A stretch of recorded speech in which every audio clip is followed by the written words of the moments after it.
Yo les amis, j'espère que vous vous portez bien. On se retrouve dans cette petite vidéo à la cool où je vais vous parler de 3 films asiatiques que j'ai vus ces derniers jours. Donc on perd pas de temps, on y va.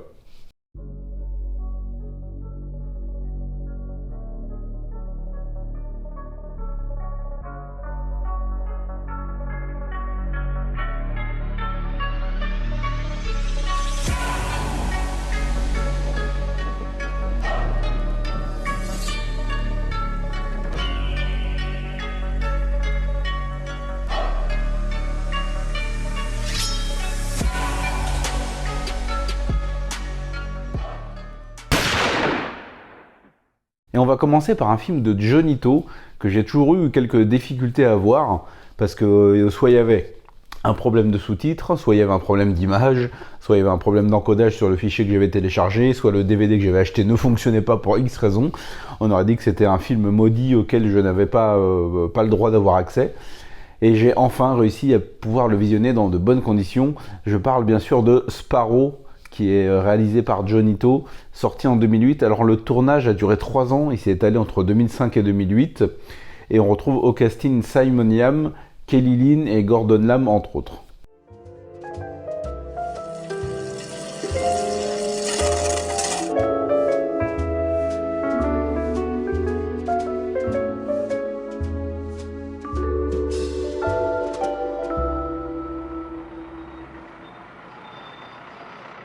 De quoi ça parle Sparrow?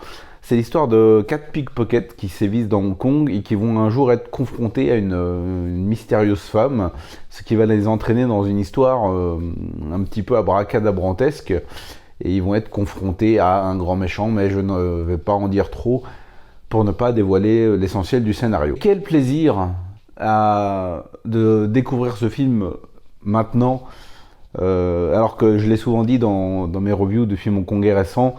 Les réalisateurs semblent ne plus savoir filmer Hong Kong correctement. Ils ne profitent plus de ce cadre magnifique, de ces grandes rues, de ces grands parcs, de cette atmosphère hongkongaise si particulière et qui m'est si chère. Quand on voit ce que Johnny To arrive à faire en 2008 et comment il arrive surtout à sublimer la ville avec sa caméra, ville qui est quasiment le personnage principal de ce film. Et alors que les nouvelles pour le cinéma hongkongais sont de plus en plus mauvaises, notamment avec ce qui vient de tomber dernièrement, comme quoi les autorités auraient la mainmise absolue sur la censure et pourraient massacrer des films à venir. Et on s'interroge un peu sur les films qui ont été tournés dans le passé. Qu'est-ce qui va se passer? À l'heure où voilà, le cinéma de Hong Kong semble, ça faisait un petit moment, mais voilà, complètement dépossédé de son identité. Comme je l'ai dit sur Twitter, le cinéma hongkongais est immortel et vivra à jamais et avec passion dans le cœur de ses fans. Et ça fait du bien de voir un film comme Sparrow, de le découvrir aujourd'hui quand voilà, on sait tout ce qui se passe actuellement. Parce que ce film, c'est un peu une petite brise d'air frais dans un Hong Kong suffocant en plein après-midi. Voilà. C'est léger, c'est frais, c'est musical, ça se promène, ça se vole, ça se cherche. C'est vraiment une espèce de petite comédie policière, mais vraiment magnifique, un régal pour les yeux, un régal pour les oreilles également. Le créateur d'acteurs Simon Yam, Gordon Lam et les 2 autres, ils se complètent et ils se répondent à merveille. Il y a une très bonne alchimie entre les acteurs. Et il y a cette petite atmosphère particulière de film de pickpocket, mais quelque chose de vraiment léger. C'est vraiment super agréable à voir. C'est un film un peu feel good. Il y a beaucoup de séquences de bravoure, notamment, je pense à la séquence finale, bien sûr, avec les parapluies. Mais on a des scènes vraiment qui appellent à la comédie, notamment la séquence de l'ascenseur, par exemple. Et tout le début, toute cette ouverture vraiment légère avec Simon Yam qui se prépare tranquillement, qui s'en va avec son vélo, on le voit pédaler à travers les rues avec cette petite musique légère. Non, c'est vraiment un régal, c'est un pur plaisir. C'est un film que voilà, je suis vraiment content d'avoir enfin vu. Je pense que c'est aisément c'est l'un de mes Johnny To préférés, aisément, c'est sûr. Il est tellement agréable un peu. Il rend un peu hommage au film un petit peu à l'ancienne, aux comédies musicales des années 60-70 je pense, même si je m'y connais pas énormément dans le domaine. Mais voilà, ça a été un pur régal, un pur délice, un petit bijou. Et je sais que c'est un film que je reverrai quand j'aurai pas le moral. Parce que c'est vraiment un film feel good. Je vous invite vraiment à le découvrir si vous êtes passé à côté ces 13 dernières années, hein, comme moi. Parce qu'il fait du bien au cœur et au moral ce film. Ensuite, j'ai rattrapé Un grand voyage vers la nuit, qui est sorti en 2018 et qui est réalisé par Big Gan, qui va nous raconter l'histoire d'un homme qui revient dans son village natal après de longues années de fuite, à la recherche d'une femme, la femme de sa vie, celle qu'il a profondément aimée et qu'il n'a jamais réussi à oublier.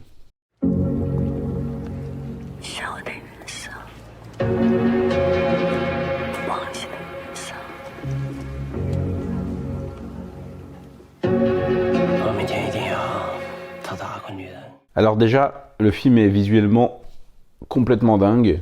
Il est construit en deux parties. Et le film est visuellement dingue. Il est construit en deux parties. La première partie est, on va dire, un peu plus traditionnelle dans sa réalisation. On va découvrir un peu les tenants et les aboutissants du personnage, ce qui s'est passé, les relations qu'il avait avec cette femme, avec d'autres personnes aussi, pourquoi il a fui sa ville natale, jusqu'à arriver à la seconde moitié du film qui est complètement dingue. C'est en fait un plan séquence de plus d'une heure qui va osciller entre le rêve et la réalité, on ne sait pas trop parce qu'on quitte le personnage qui s'endort dans un cinéma et qui va se réveiller après la projection du film. Et toute cette partie va être, alors comme je l'ai dit, techniquement complètement folle. C'est un seul plan séquence et on est un peu plongé entre vous savez, le rêve un petit peu étrange et la réalité un petit peu étrange. On ne sait pas trop ce qui se passe, ni si le personnage est réveillé ou s'il dort tout simplement. Il va vivre une nuit particulière, assez brumeuse, assez étrange, assez féerique dans son atmosphère. Et voilà, moi personnellement, j'ai été complètement subjugué par cette deuxième partie. C'est complètement bluffant au niveau technique parce qu'on va vraiment suivre le personnage pendant quasiment une bonne heure. C'est vraiment bluffant au niveau de la maîtrise, au niveau de la réalisation. C'est juste fou. Après, je suis peut-être un peu plus mitigé sur l'ensemble du film. J'ai pas été aussi captivé que ce que j'espérais l'être parce que je sais que le film a été vraiment acclamé et je m'attendais vraiment à avoir un gros coup de cœur. Ça n'a pas été tout à fait le cas. C'est un très bon film, hein, on est bien d'accord. Mais voilà, pour moi, au niveau peut-être de l'histoire et de l'implication émotionnelle, j'ai pas été aussi transporté que ce à quoi je m'attendais. Néanmoins, ça reste un film qui est une véritable claque visuelle. C'est complètement fou, c'est très bien joué. Il y a vraiment ce côté Chine à la fois industriel et à la fois typique. Dans toute cette deuxième partie, voilà, on va se retrouver dans des espèces de lieux qui vont être détruits. C'est la dernière représentation d'un spectacle. Il se passe vraiment, oui, on sent qu'il y a vraiment quelque chose de très particulier dans l'atmosphère. Et je l'ai dit, c'est un film à voir absolument, ne serait-ce que pour cette seconde partie qui est juste folle techniquement. C'est vraiment, j'aurais vu ça au cinéma à l'époque où c'est sorti, il y a 3 ans. Je pense que j'aurais été fou parce que visuellement c'est juste de la folie. Je pense que c'est le film le mieux réalisé de 2018 haut la main. Et enfin, on va parler d'un film à sketch japonais sorti en 2016, Honto ni Hata Kawaii Anashi. Je crois que j'en ai déjà parlé sur la chaîne, mais j'aime particulièrement les films d'horreur à sketch japonais. Alors il y en a une flopée, mais un truc de fou quoi.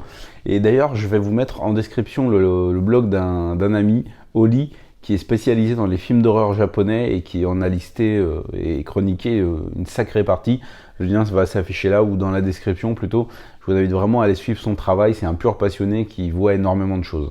Donc ce genre de film est plutôt compliqué et plutôt rare à voir en France, donc quand je tombe sur un de ce genre, je suis particulièrement content.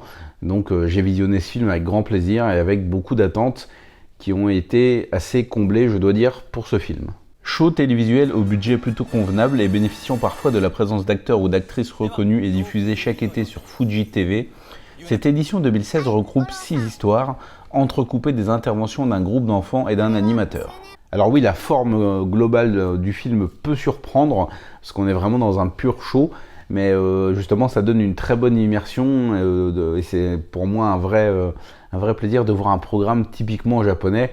Je suis content qu'ils n'aient pas tronqué les passages avec les enfants et l'animateur pour juste nous servir les 6 histoires. Là ça donne vraiment une pure atmosphère japonaise, et c'est vraiment kiffant. À travers les histoires, on pourra détacher un thème principal, la mort et le deuil. Que l'on suive une infirmière qui assistera au décès de ses patients prédits par une jeune enfant, une petite bande d'adolescentes qui se retrouveront piégées dans un ascenseur au sous-sol d'un hôpital face à la morgue, ou le deuil impossible d'un homme qui, par chagrin face à la disparition de sa femme, invoquera malgré lui une présence surnaturelle. À noter d'ailleurs que dans ce sketch, quelques éléments de la BO de Darkwater sont utilisés.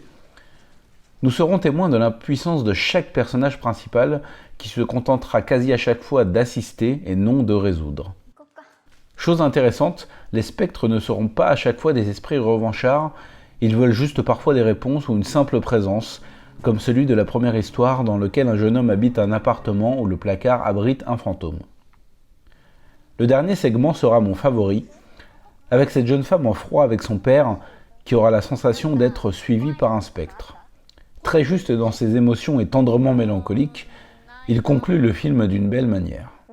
Alors oui, nous sommes dans un film réalisé pour la télévision, mais c'est très solide, c'est plutôt bien réalisé dans l'ensemble, et les prestations des acteurs sont plus que convaincantes. Rien de vraiment extraordinaire, on en convient, mais l'ensemble est emballé avec vraiment beaucoup de soin, et pour moi ça a été vraiment un visionnage agréable. C'est tout à fait un bon film que je vous recommande si vous êtes un petit peu étranger au style. Je pense que ça peut être une bonne porte d'entrée. Voilà les amis, c'est déjà fini pour cette petite vidéo où je vous ai présenté les 3 films que j'ai vus récemment. Si vous les avez déjà vus, je vous invite à me laisser un petit commentaire pour me dire ce que vous en avez pensé. Si je vous les ai fait découvrir, revenez me faire un petit coucou une fois que vous les aurez vus, afin qu'on puisse partager nos impressions. Et moi je vais vous dire à la prochaine, on va vite se retrouver pour parler de cinéma asiatique parce que vous savez que ça déchire. Ciao!